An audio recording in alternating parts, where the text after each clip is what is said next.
Are Jesus' teaching on divorce in Mark different from his teachings in Matthew? This is the question that we seek to answer today as we continue our verse-by-verse study of the book of Mark on walking through the Bible. The glory of his cross. If you have a Bible with you, turn to Mark chapter 10. We're going to be reading from verses 1 to 12. If you don't have a Bible, don't worry. Just follow along with us on the screen. The version that we'll be reading from is the New King James Version. So, Mark chapter 10, beginning at verse 1. Then he arose from there and came to the region of Judea by the other side of the Jordan. And multitudes gathered to him again, and as he was accustomed, he taught them again. The Pharisees came and asked him, "Is it lawful for a man to divorce his wife?" testing him. And he answered and said to them, "What did Moses command you?"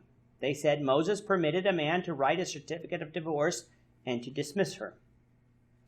And Jesus answered and said to them, "Because of the hardness of your heart, he wrote you this precept. But from the beginning of the creation, God made them male and female. For this reason, a man shall leave his father and mother and be joined to his wife, and the two shall become one flesh. So then they are no longer two, but one flesh. Therefore what God has joined together, let not man separate." In the house, his disciples also asked him again about the same matter. So he said to them, "Whoever divorces his wife and marries another commits adultery against her. And if a woman divorces her husband and marries another, she commits adultery." The context for this account by Mark is also found in the book of Matthew, namely in Matthew 19, 1 to 10.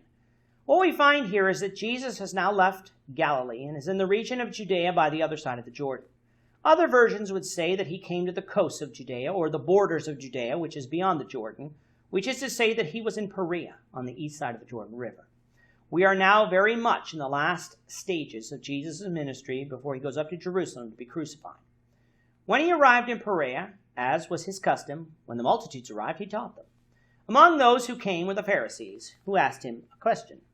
Now they didn't ask the question because they wanted to learn the correct answer. They asked the question in order to test him. Their question was, is it lawful for a man to divorce his wife?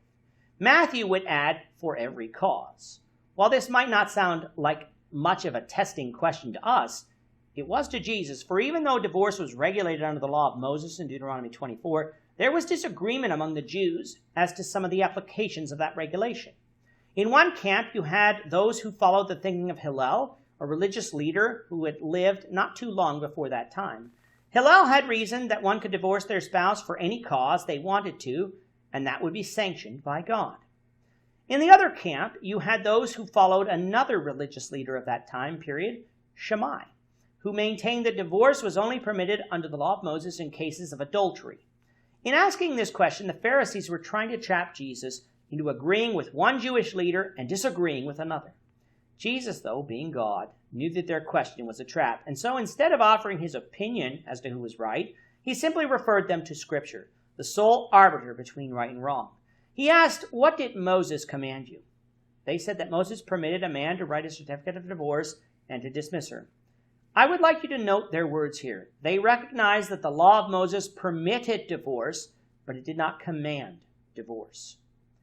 Reading Deuteronomy 24, 1 to 4 would also show that the permission had conditions and was not just for every cause.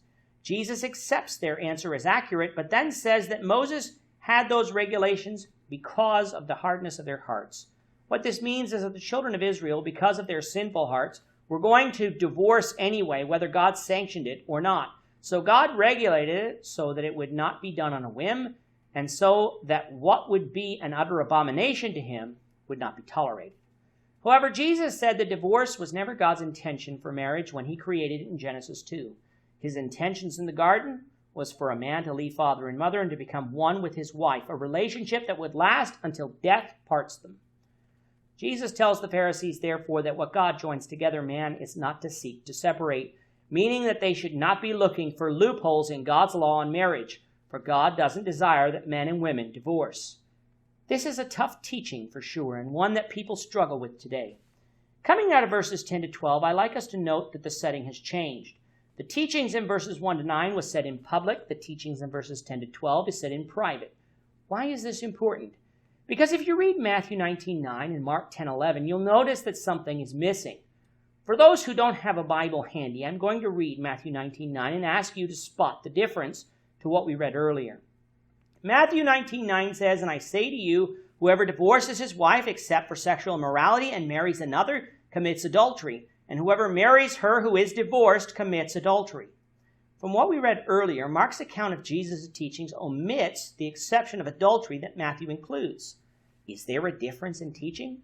To many there is, for some conclude that the exception clause only pertained to the Jewish marriage system, since it was only included by Matthew, whose original audience was the Jews. They will contend that Mark's much stricter teaching of no divorce and remarriage for any cause was Jesus' teachings for the Gentiles. Recall, however, that the context in Matthew 19 and Mark 10 is the same. Jesus is talking about the covenantal marriage in both instances. He is not talking about Jewish betrothal. So one simply cannot assume that Matthew's exception applies to the Jews alone, because whatever is true in Matthew 19 is also true in Mark 10. In actuality, there is no difference in teaching, but a difference in setting. Jesus' exception to divorce, adultery, was Jesus' public teaching, an answer to the Pharisees' question. However, in private, the disciples inquired further. We don't know what their question was, but it could easily have been something like, is God really being that strict? Jesus responds with yes. Whoever, which includes the wife, divorces their spouse and marries another commits adultery, agreeing with his general teaching that God does not want people to divorce. Since Matthew 19:9 is in the Bible, I can't restrict or expand divorce and remarriage teaching any further. But I do need to recognize that God desires marriage to be for life and respect that. With that, our time is up for today. Lord willing, we hope you'll join us for tomorrow's discussion of Mark chapter 10, verses 13 to 22, as we continue our walk through the Bible, one verse at a time. Thank you for watching today's episode. We hope that you found it edifying and ask that you not only subscribe to our channel and podcast, but that you like and share this episode among your friends so that the saving gospel of Jesus Christ can go out to the whole world.